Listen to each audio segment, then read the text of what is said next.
अगर आप एक्टिव नहीं रहेंगी, आपको अपने अधिकारों का, अपने राइट्स का नहीं पता होगा, तो आप अपने बच्चों का उद्धार कैसे करेंगे। आप अपना उद्धार कीजिए, आप अपने बारे में, समाज के बारे में जानकारी रखिए। एजुकेशन पूरी कराने में वो कभी लड़की लड़के में फ़र्क ही नहीं रखा, तो उन्होंने मेरी मम्मी को, मेरी मासी जी को, सबको सपोर्ट किया।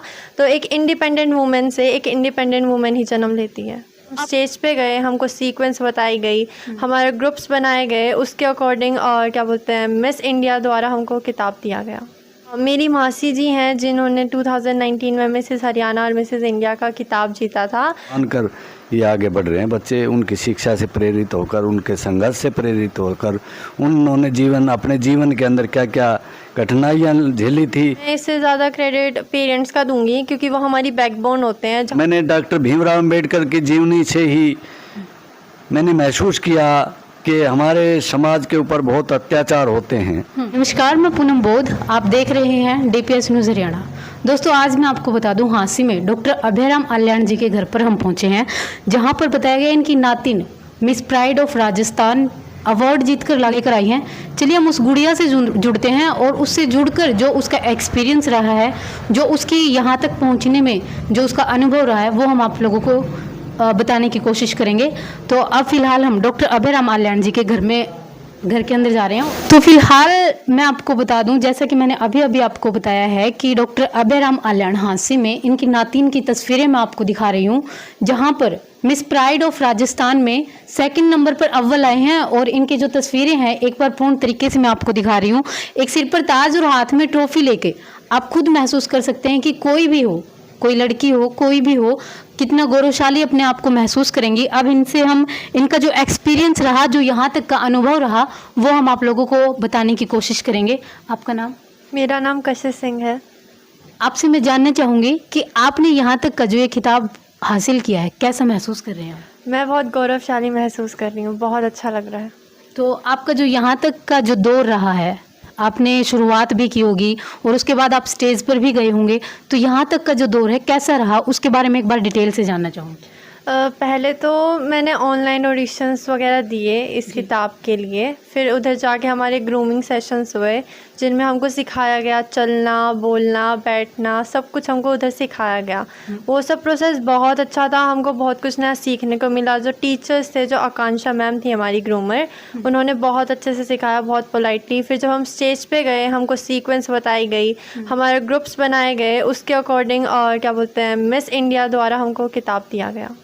ओके, तो आपने जो शुरुआत की, पता कैसे चला कि हम कहीं जा सकते हैं? हमको इंस्टाग्राम से पता चला, और मेरी मम्मी थी जो ये लेके आई, उन्होंने वेरीफाई किया कि वंशिका वेलफेयर सोसाइटी है राजस्थान में जो ये ऑर्गेनाइज़ करवा रही है, और मिस एंड मिसेस प्राइड, ये उनका सेकंड सीज़न है, यानी पहले एक सीज़न हो चुका है। हाँ जी। और डायरेक्टर का नाम, जो इसके फाउंडर है वंशिका वेलफेयर सोसाइटी के, उनका नाम पूजा मक्कर है। और इवेंट जिन्होंने डायरेक्ट किया था, उनका नाम मनोज सोनी है, जो डायरेक्टर है एल्डानो मॉडल्स के।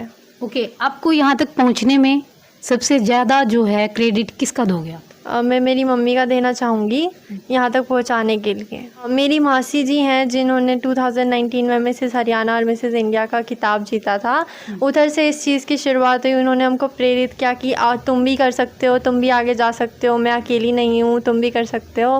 वो हमको लेके गए अलग अलग जहाँ पे हमने बहुत कुछ देखा, काफ़ी सारी नई चीज़ें देखी, जो हमारे मन में भी उत्सुकता हुई कि हाँ, हम ये चीज़ कर सकते हैं। तो हमने अपने मम्मी को, नाना जी को, नानी जी को बताया, उन्होंने हमको सपोर्ट किया कि हाँ, ये चीज़ करनी चाहिए। तो उनकी तरफ से पूरा सपोर्ट रहा। फुल फैमिली के सपोर्ट के बिना कोई कुछ नहीं कर सकता। आप जब स्टेज के ऊपर पहुँचे तो उस वक्त आपको कैसा लगा? डर महसूस नहीं हुआ? नहीं, उस टाइम डर महसूस नहीं हुआ, क्योंकि हमको जो ट्रेनिंग, जो क्लासेस हमको दी गई थी, उसमें हमारा डर, खौफ सब खोला गया था।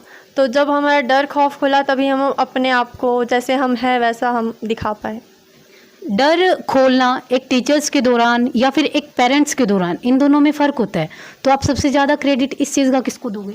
मैं इससे ज़्यादा क्रेडिट पेरेंट्स का दूंगी, क्योंकि वो हमारी बैकबोन होते हैं, जहाँ से हम कॉन्फिडेंट बन के निकलते हैं। तो वो घर ही होता है। अगर घर से हम ऐसे ही दबे से चुप रहने वाले निकलेंगे, तो हम आगे जाके भी कुछ नहीं कर पाएंगे। अब बात करते हैं आपका जो ये अवार्ड रहा है इसकी, तो इसके बारे में एक बार दर्शकों को डिटेल में बताइए कि आपने किस चीज़ में ये खिताब जीता है। मैंने ये किताब miss and Mrs pride of Rajasthan में जीता है, मैं उधर सेकंड रनर अप रही हूँ। ये ऑर्गेनाइज़ करवाया गया था वंशिका वेलफेयर सोसाइटी का, जो वुमेंस और अपाहिज बच्चों की काफ़ी सारी मदद करते हैं। इनके फाउंडर और डायरेक्टर पूजा मक्कर मैम हैं।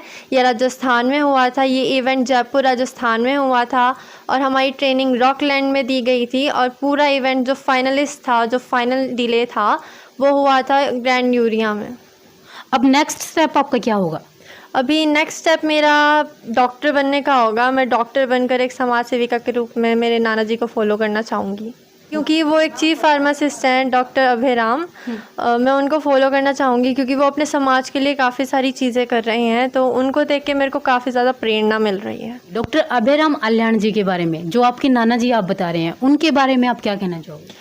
डॉक्टर अभयराम अल्हान मेरे नाना जी हैं। वो एक चीफ़ फार्मासिस्ट रह चुके हैं। उन्होंने मेरी मम्मी को काफ़ी सपोर्ट किया उनकी एजुकेशन पूरी कराने में। वो कभी लड़की लड़के में फ़र्क ही नहीं रखा, तो उन्होंने मेरी मम्मी को, मेरी मासी जी को, सबको सपोर्ट किया। तो एक इंडिपेंडेंट वूमेन से एक इंडिपेंडेंट वूमेन ही जन्म लेती है। आपने ऐसा क्यों सोचा कि समाज सेवा करने के लिए आपका डॉक्टर बनना ही ज़रूरी होगा? डॉक्टर बनना ज़रूरी नहीं होगा, आप किसी और फील्ड में भी जाके एक टीचर के रूप में भी आप समाज सेवा कर सकते हैं बच्चों को पढ़ा के। पर मेरी रुचि शुरुआत से ही साइंस में, बायोलॉजी में और हेल्थ केयर में रही है, इसलिए मेरे को डॉक्टर बन के समाज सेवा करनी है। क्वालिफिकेशन कितनी है आप? मैंने अभी 12th क्लियर किया है। मैंने दिल्ली से किया है, चौधरी बलदेव सिंह से, वो नांगलोई में स्थित है। ओके, तो फिलहाल ये जो तस्वीरें हमने आपको दिखाई, कशिश सिंह, जिन्होंने बताया साफ साफ शब्दों में अपने नाना जी के बारे में और अपनी मदर फादर के बारे में। तो जैसा कि आप सभी को पता है कि जब तक हम खुद प्रेरित नहीं होंगे, हम खुद जागृत नहीं होंगे, तो हम दूसरों को कोई भी सपोर्ट नहीं कर सकते, चाहे उसमें हमारे खुद के बच्चे हों या पेरेंट्स हों। अब इसके बाद में हम आप लोगों की जो मुलाकात है डॉक्टर अभयराम अल्याण जी से ही करवाएंगे और उनसे ही हम जानेंगे कि अपनी नातिन को यहाँ तक पहुँचाने में उनका किस तरह का योगदान रहा और उनकी जो फीलिंग्स है वो क्या कह रही हैं। लेकिन आपसे एक लास्ट सवाल और पूछना चाहूँगी कि महिलाओं के बारे में अगर आप अपनी तरफ से कोई भी बात रखना चाहते हो तो रख सकते हैं। मैं महिलाओं के बारे में यही बात रखना चाहूँगी कि तुम अपनी घर गृहस्थी के साथ बाहर का काम भी संभाल सकती हो। मैंने ये सब अपने घर से सीखा है कि तुम बाहर जाके एक स्टैंड भी ले सकती हो, तुम नौकरी भी कर सकती हो और घर के सारे काम भी कर सकती हो बिना डरे। तो डरो मत, जो तुम चाहती हो वो करो। अगर तुम डरोगी तो तुम पीछे रह जाओगी, और अगर तुम डरोगी नहीं, हिम्मत रखोगी, हौसले के साथ तुम कुछ भी कर जाओगी। Okay, nice. तो ये फिलहाल तस्वीरें हमने आपको दिखा दी कशिश सिंह की, मिस प्राइड ऑफ राजस्थान में जो रही हैं और सेकंड नंबर पर ये आई हैं। इसके बाद में हम मिलते हैं डॉक्टर अभयराम जी से। आज नातिन अवार्ड जीत कर लाइए, कैसा महसूस कर रहे हैं? देखो, मुझे जो है ना बहुत ही बढ़िया महसूस हो रहा है। बहुत ही खुशी है मेरे परिवार में, मेरे बच्चों में और मेरे आस पड़ोस के भाईचारे में बहुत ही खुशी का माहौल है। सर, कुछ टाइम पहले आपकी बेटी भी है 2019 में मिसेस हरियाणा बनी है, उसका भी अवार्ड उन्होंने जीता है और आज नातिन ने फिर से आपका जो है नाम रोशन किया है। तो बच्चे जिसके लायक होंगे उसका नाम रोशन होगा और मेरे बच्चों के ऊपर जो है ना मुझे पूर्ण गर्व है और स्वाभिमान है।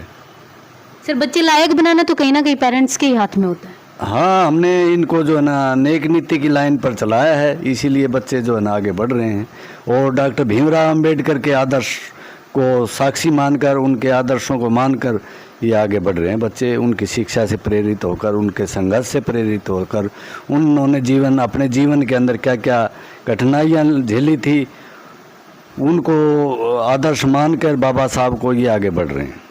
सर, अभी कशिश से हमने बात की, उन्होंने बताया कि जो सारा क्रेडिट है उसमें मम्मी के अलावा नाना जी के ऊपर भी जाता है, क्योंकि आपने इनकी मम्मी को पहले अच्छे से पढ़ाया लिखाया है, आगे बढ़ाया है, उसके बाद में अगर मम्मी ने किया तो इसने किया। तो सर, मतलब अपने बच्चों को इस तरह से शिक्षा देना, इसके पीछे क्या रीज़न था सर? आपकी क्या सोच थी? देखो, ऐसा है कि इनके बच्चों की भी मानता है कि हमारे को क्रेडिट दे रहे हैं, लेकिन हमने भी इन बच्चों के लिए कमी नहीं छोड़ी लालन पालन पोषण में, क्योंकि मेरी बेटी मनीषा जो है वो पीटीआई लगी हुई थी और हमारे दामाद जो हैं वो भी सर्विस में हैं। तो इनका लालन पालन पोषण जो है ना इनकी नानी जी ने किया और हमने किया है। Okay sir. सर, 3 बेटियां हैं आपके और एक बहू है, आप बहू को भी पढ़ा रहे हो सर और बेटियों को भी आपने पढ़ाया लिखाया है, तो मतलब इतनी जागरूक सोच, तो आप समाज को क्या मैसेज देना चाहेंगे सर? देखो, मेरे जो है ना 3 बेटियां तो मेरी मिसेज की कोख से पैदा हुई हैं, लेकिन कहते हैं कि कोख से पैदा होने के साथ साथ जो है ना, जो हमारी बहू आती है वो भी बेटी के समान है हमारे पास। तो मेरे जो है ना 4 बेटियां हैं इस समय, ऐसी बात नहीं है कि मेरे 3 बेटियां हैं। तो मेरा तो आदर्श यही है कि डॉक्टर भीमराव अंबेडकर आदर्श मान के न उनको मैं पढ़ा रहा हूँ बच्चों को। आप खुद भी सर समाज सेवा करते हैं, बेटियों के लिए लगा लीजिए, यहाँ भी कहीं पर भी अगर आपको कोई अत्याचार महसूस होता है तो आप वहाँ पर जाके आवाज़ उठाते हैं। सर आपकी क्या सोच, आप समाज के लिए क्या करना चाहते हैं? देखो समाज के लिए तो देखो मेरा समाज मैंने डॉक्टर भीमराव अंबेडकर की जीवनी से ही मैंने महसूस किया कि हमारे समाज के ऊपर बहुत अत्याचार होते हैं, और सर्विस के अंदर भी मैं भोगी हूँ कि मुझे भी डिप्टी डायरेक्टर नहीं बनने दिया गया, क्योंकि मेरा नंबर भी डिप्टी डायरेक्टर में आना था। मैंने हाई कोर्ट में केस किया हुआ है। तो मेरा समाज तो जागृत हो रहा है, और जागृत करने के लिए बाबा साहब के आदर्शों को मानकर हम जागृत करने की कोशिश कर रहे हैं, क्योंकि अंधविश्वास ने हमारे ऊपर कई सालों तक डेरे डाले रखा हुआ, और अंधविश्वास के कारण हमारे समाज का कोई उत्थान नहीं हुआ। इसलिए बाबा साहब की शिक्षाओं को आदर्श तो मानना ही पड़ेगा सभी के लिए। बाबा साहब ने सभी समाज के लिए, महिलाओं हों चाहे पुरुष हों चाहे किसी भी धर्म विशेष के हों, सभी के को जो है ना सम्मान माना है और समान अधिकार दिए हैं अपने संविधान बनाने के अंदर। समाज को क्या मैसेज देना चाहोगे सर? मैं समाज की महिलाओं को तो यही दूंगा कि जैसे मेरे बच्चे पढ़े हैं, लिखे हैं, आगे पहुंचे हैं, उनको आदर्श मान के उनको देख करके न जो है ना वो आप आगे बढ़ें और अपने बच्चों को भी पढ़ाएं। और जो बच्चे देख रहे हैं डीपीएस न्यूज़ हरियाणा को, मैं कहता हूं कि डीपीएस न्यूज़ हरियाणा को देख करके ये जो है ना आगे बढ़ें और इनकी शिक्षा से जो है ना अपना योगदान लें पढ़ाई के लिए।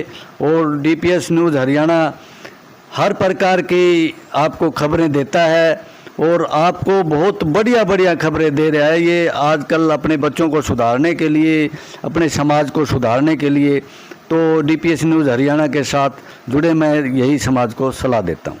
मैं उनको क्रेडिट देना चाहूँगी डॉक्टर BR अम्बेडकर को, क्योंकि उन्होंने ही महिलाओं के लिए ये संविधान में लिखा कि महिलाएं इक्वल हैं मैन के। तो उसी से ये आता है, क्योंकि अगर वो नहीं लिखते, वो ये चीज़ नहीं बोलते कि महिलाएं भी बराबर हैं, मैं इधर नहीं खड़ी हो पाती। तो बाबा साहेब के जो संविधान में हर एक कानून अलग अलग से दिया गया है, उसके बावजूद भी कुछ महिलाएं ऐसी हैं जो अपने कानून को नहीं जान पाती, अपने कानूनों को और अपने हकों के बारे में नहीं जान पाती। उन महिलाओं को क्या बोलेंगे? उन महिलाओं को मैं ये बोलना चाहूँगी कि आप सोशली एक्टिव रहिए, आप अपने बच्चों को भी एक्टिव रखिए, क्योंकि अगर आप एक्टिव नहीं रहेंगी, आपको अपने अधिकारों का, अपने राइट्स का नहीं पता होगा, तो आप अपने बच्चों का उद्धार कैसे करेंगे। आप अपना उद्धार कीजिए, आप अपने बारे में, समाज के बारे में जानकारी रखिए कि क्या चीज़ कैसे होती है। आप खुद भी पढ़िए, अपने बच्चों को भी पढ़ाइए। ओके। तो फिलहाल जैसा कि आप लोगों को पता है, हांसी में डॉक्टर अभयराम आल्याण जी के घर पर हम पहुंचे थे, जहां पर उनकी जो नातिन है वो miss pride of Rajasthan Vanshika welfare की तरफ से एक अवार्ड जीत कर लेके आई है, 2nd नंबर पर अव्वल आकर। तो उन लोगों से, उनकी नातिन से, डॉक्टर अभयराम जी से हम जुड़े, आपको रूबरू करवाया, आपकी मुलाकात करवाई। अभी कुछ टाइम पहले ही जो मणिपुर में जो कांड हुआ है, इस तरह से महिलाओं पर अत्याचार भी किया जा रहा है, तो कहीं ना कहीं हमारा समाज जो है, हमारे समाज में महिलाएं या पुरुष अगर पढ़ाएंगे नहीं महिलाओं को, जैसे कि अभी अभयराम जी ने बताया, इन्होंने अपनी बेटियों को भी आगे बढ़ने का मैसेज दिया, और साथ में जो बहू, क्योंकि अक्सर लोग बेटी और बहू दोनों में फ़र्क करते हैं, लेकिन अभयराम जी के घर पे ऐसा कुछ भी नहीं है। तो आप लोगों से भी मैं ये निवेदन करूंगी, बेटी और बहू में फ़र्क को हटा करके बेटियों को भी पढ़ाइए और अपने बच्चों को आगे बढ़ने के लिए शिक्षा दीजिए। और जो मणिपुर में जो कांड हुआ है, उसके लिए दोस्तों, जैसा कि आप सभी को पता है, मणिपुर कोई नई घटना नहीं है। हर दिन हमारे समाज में कोई ना कोई इस तरह की घटना होती रहती है। तो इन सारी घटनाओं को दूर करने के लिए, ख़त्म करने के लिए कोई ना कोई कदम अपने उठाते रहिए। तो इसी के साथ बने रहिए डीपीएस न्यूज़ हरियाणा के साथ। धन्यवाद।